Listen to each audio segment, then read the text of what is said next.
I was on Gunbroker recently, and I saw that a company known as Sovereign Guns had posted a Zastava M92 for sale for under 600. And so I grabbed it up because all the other ones were going for like 8 and 9. One of them went for 1100, so I thought that was pretty crazy. They seem to be out of stock everywhere because of the Sega ban, and people are running on AKs. But I managed to get a hold of one, so it finally came into the FFL today, and I got the box cut open, so let's see what all it comes with. Alright. Looks like we got a magazine here. Ew, nasty. Let's get rid of that piece of shit Tapco. There we go. This will work a little better. Ugh. Anyways, onto the gun. Comes packaged real nice with some cardboard around the handguards so they don't get scuffed up. That's pretty cool. It's got the little rubber charging handle cover, which every AK I've ever bought has had. Looks like it's got some cool crink style sights to it. Let me slide this off of there.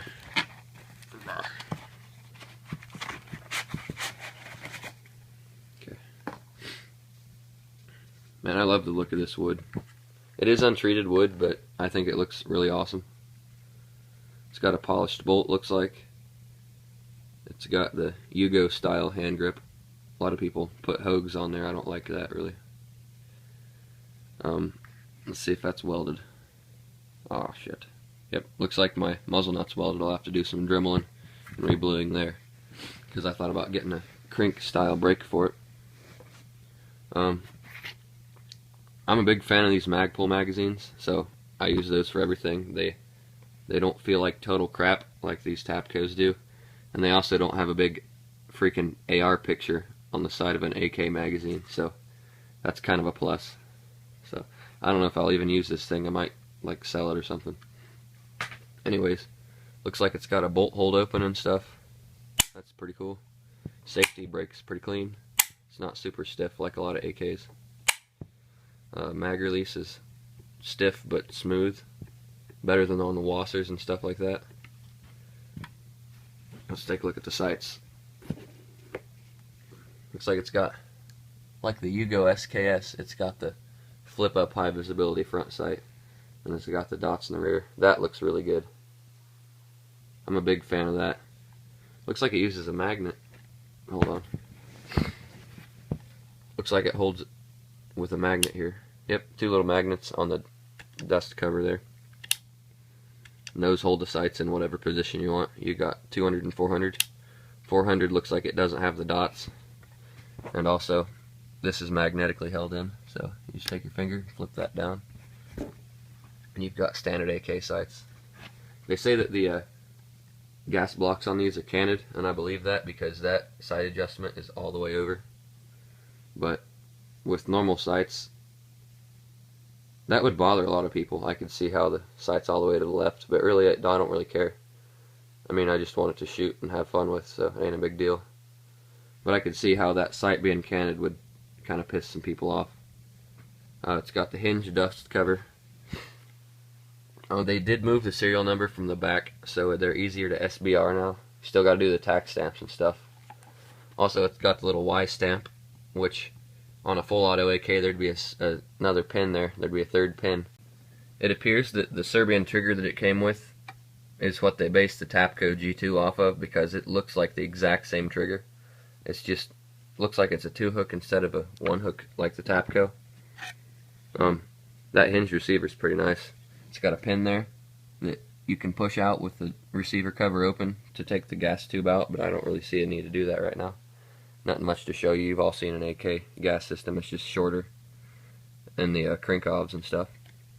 So there you can see the double hook trigger, and I'll dry fire it, which really doesn't hurt stuff as bad as people say. It's got a really clean brake, and you can see it's a double hook.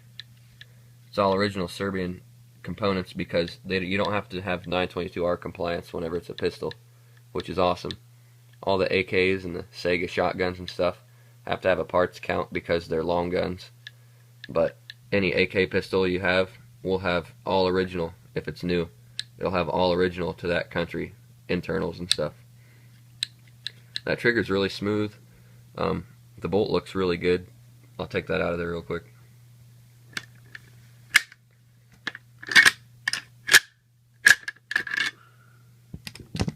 You can see it has a shorter piston than the standard AK. I'll get one out of my Sega and my wasser real quick to compare them. Alright, so here I've got the bolt out of my wasser and the bolt out of my Zastava, and you can see that the Zastava pistol does have a little bit shorter of a piston, but it was nowhere near the length I expected. I figured that the AK would have a much longer gas piston than the Zastava does, and really the AK is a lot longer and has a lot longer of a gas system, so I don't really understand why the AK's is longer.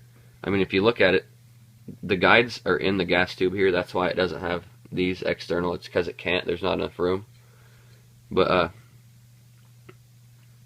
the gas system on the AK looks to be 3 or 4 inches longer than that on the Zastava. So there's only 2 inches of difference there. So that just kind of confuses me a bit. I've heard that these cycle reliably, but I still might put a booster on it anyway because I think it looks awesome. Plus, it can't hurt. If anything, it'll help the cycling of it and stuff.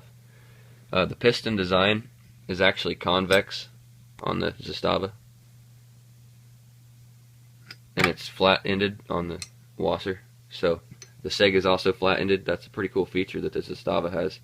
That helps direct the force to the center of the piston instead of from side to side. And the bolt's polished on the Zastava, which looks really nice. On the wasser it's blued. I always thought it looked cool when they took their time to polish them and stuff. It's just your standard 7.62 bolt face and stuff, so nothing amazing there. That's pretty much it as far as the gas system differences. Alright, so I tried out the bolt hold open feature, and it seems to work very nicely. I'm not sure why mine came with this stupid Tapco magazine instead of the bolt hold open Yugoslavian mags. It was supposed to come with 2 of those, and it came with this, so I'm kind of disappointed there. But that doesn't detract from the gun. The gun's amazing. It is a dimpled receiver, so you don't have to worry about no shim problems or anything. This Tapco goes in there very rough, but the Tapco itself is a very rough magazine for a polymer mag. The Magpul magazine, which I really am a fan of these, they go in pretty smooth. I can't get it in all the way with one hand, but it rocks in there pretty good. And then here I've got a surplus Romanian magazine, and it goes in there very smoothly. No mag wobble with any of these. So the fit and finish of this gun, it is very, very, very well made. And you can see you can drop the bolt with the safety. That's pretty cool. And I love the sights. I love the receiver thickness. I love the gas system. The bolt's polished, and that's awesome. I think I might get an SB47 brace for this. I'm not going to SBR it, but I will post a video of the modifications I do to this.